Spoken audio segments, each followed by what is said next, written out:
Each year, more than 70 million post-surgical patients receive opioids, and research shows that 1 in 15 will go on to long-term use of these medications, putting them at risk for abuse or addiction. These statistics indicate that the use of opioids in hospitals has become an unintentional gateway to the opioid crisis sweeping the nation.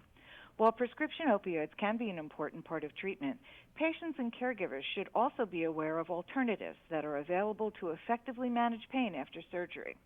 Joining us today is Dr. Scott Sigman, who offers his patients a combination of non-opioid medications before, during, and after surgery. He can share what has worked for his patients who have requested alternatives prior to surgery and can share why this treatment approach has been successful for them.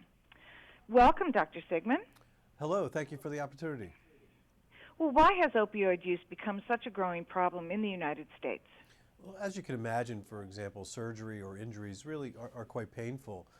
The standard has always been to prescribe opioids or narcotic medications to help with that pain.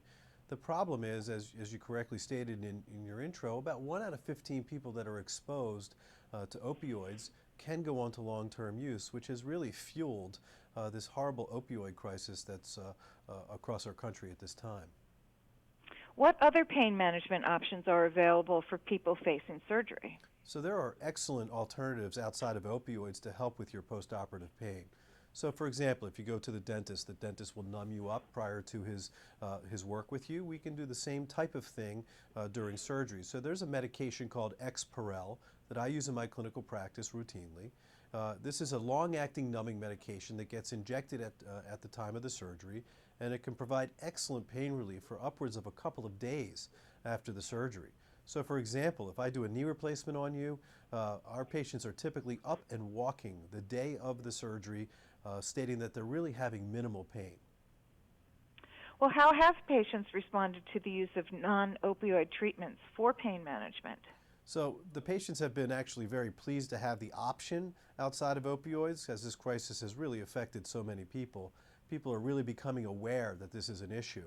In addition, it really works. The patients have excellent pain relief in the immediate post-operative period for upwards of 2 to 3 days. And where can viewers and listeners go for more information? I really want to encourage patients to really talk to your doctor. You have options. Ask your doctor, what alternatives are there out there outside of standard opioids?